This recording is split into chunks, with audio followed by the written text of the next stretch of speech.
Ayan, ayan. Ito ay ano lang, tribute ko sa mga farmers kasi umaaray na yung mga magsasaka sa Pilipinas, lalo na yung mga nasa Northern Luzon. Abay, mantakin mo, 8 pesos kada kilo ng palay.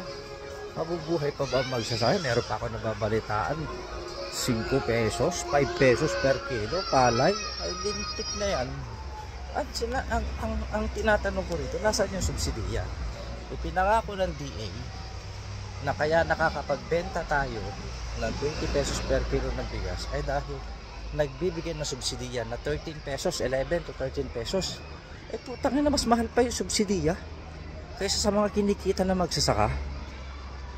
Diba? Itigil na yan, 20 pesos na yan. Kung mamamatay din lang naman ang magsasaka natin, ibalik na natin sa normal na presyo.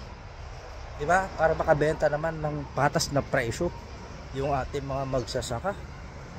Pinangako mo 13 pesos subsidiya, tapos bilihan lang ng palay 8. Ay, malaking katarantaduhan yan. Diba? Ano?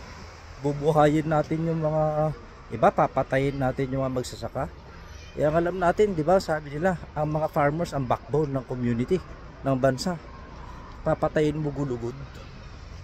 Alang yan buhay yan. Kaya tribute ito, dapat mag-resign na si Tio Laurel. Siya naman ang pabigat din, wala siya natutupad na kanyang mga pangako. Diba? Lumaban tayo, wag na tayo magtunim, hindi naman. Kailangan may dito. Kailangan merong isakripisyo. Kung para mabuhay yung mga magsasaka natin, itigil natin yung 20 pesos per kilo ng bigas. Tigil na yung 20 pesos per kilo ng bigas. Basta mabuhay lang magsasaka. Tama, di ba?